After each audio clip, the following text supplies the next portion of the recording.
Hey guys, it's the ChamonixInsider here today with Glen Plake, and he's going to talk to us about his new boot, the Dalbello Virus. I could tell you the long story about the name too. It was called Lupo originally, Yeah. but the German distributor said you can't call it Lupo because Lupo, I thought Lupo was cool, you know, it's like the wolf, you know, and all this, but apparently Lupo is actually Snoopy in the German-speaking countries, and it's that little Volkswagen, and they're like, that's not the real good attitude for our boot. So anyways, we called it the Virus. Anyways, there's a story behind the name. Anyways, I've been ski touring a long time. I've been making my own boots for a long time.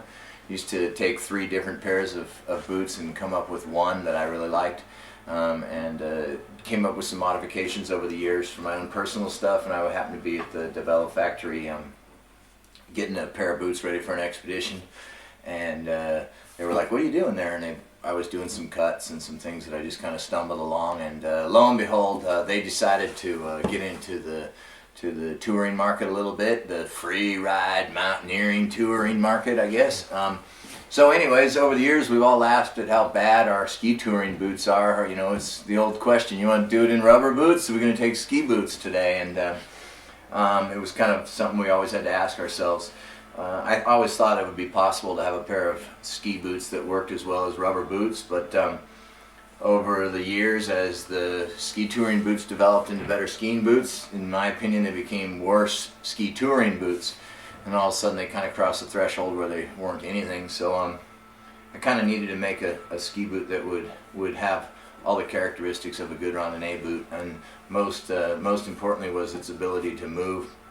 So because of a 2-piece tongue and a hinge that I'll show you later, this boot is buckled at the moment, and we have full articulation forward and backwards. So if you're doing any cramponing and everything, it's pretty easy to go 10-pointing with these boots on, and yet turn around, lock it down, and have a really good, strong ski boot. That was kind of what led the whole thing out. Obviously we want to make them light, you know, we do all the different things like that, but the biggest thing for me was to increase the stride. It's all because of this tongue right here. It's like I said, it's in 2 pieces, and unlike so many other boots, you know, to get into touring mode, they want you to completely unbuckle the boot, tear this apart, tear that apart. I mean, if we really do want to unbuckle this boot now, we're really super. I mean, it's like wearing around a pair of tennis shoes. In fact, I'm usually buckling up the lowers tighter when I come walking out of the moraines, just to keep my foot solid. I hate the fact that, you know, you got to completely unbuckle the boot. With that said, if you do unbuckle the boot, there's nothing on the exterior of the boot. The profile is very thin, so you're not going to take nothing off on any rocks. Happen to stick your foot in between something, you'll have your buckles at the end of the day. And especially again, if you're cross cramponing or something, you're cross-footing, you don't want anything getting hooked on the outside. A lot of work was done on the sole. I couldn't figure out why nobody would ever put Vibram in the middle of the sole, so I did that. We've all stepped in this area and slipped a little bit, so it might weigh, I don't know, a little bit more grams, but for me I thought it was a great trade-off to have traction area in the midsole for climbing ladders or cornering on a rock, etc. The boot is Dynafit compatible or Tour Light compatible. 2 of the models are. And then for the guys that do use a Fritchie or a Duke, these pods right here are contact points that line up with the brakes and the AFD pads, and it's the hardest rubber that I can get without calling it plastic, and it really stabilizes the Vibram sole, so we don't have that strange kind of Vibram or rubber isolator that we get when we ski on the plate bindings. There's always kind of that weird detachment, so that takes away virtually all the Vibram sole flex. The reason so many of us love the Tour Light is because it's attached to the shell, and this gives us a more positive feeling there. It weighs about 1,700 grams on the polyurethane model, for one. The touring model, which is made out of a Paybax material, which is your standard touring material, weighs 1,650, something like that. I'm pretty excited about them. We've been working on them for a couple of years. A lot of guys have been skiing them. Some prototypes have been floating around. We've all been waiting for them, and finally, unless you go ski rock hard ice bumps with me, you might be able to ski every day in this boot, whether you're ski touring or going on expedition or just riding the yo-yos here at the Grand Monte or anywhere else for that matter. I'm pretty excited about it. Like I said, the key to the walk mode on this is the hinging tongue. For you big air guys out there, I did put a lockout which truly locks the tongue. Myself, I rarely use the tongue lock, but for someone that's riding the yo-yos more often than not, that's how you can lock that tongue out. And then the amount of articulation we get on the spoiler is due to a link in there, and I don't know if you guys can see it.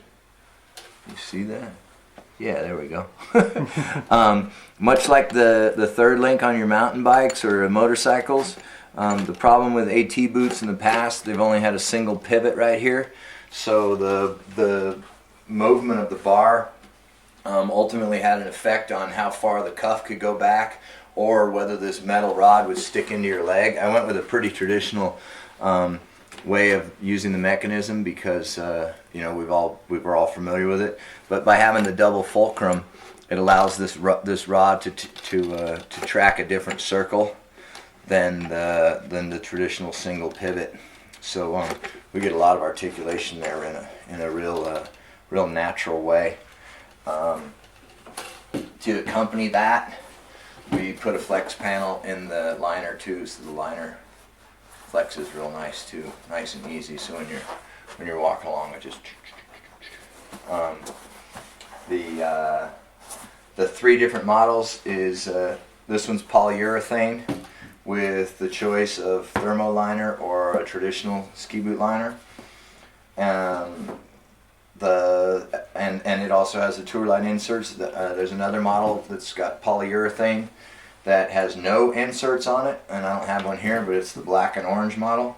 And then the other model that I don't have it with me actually is the full paybacks model. And you don't have to be a plastic engineer, but polyurethane is susceptible to through the temperature. If you want a really stiff hard boot on a cold day, polyurethane will do that to you, but then consequently it'll be a mush ball come springtime.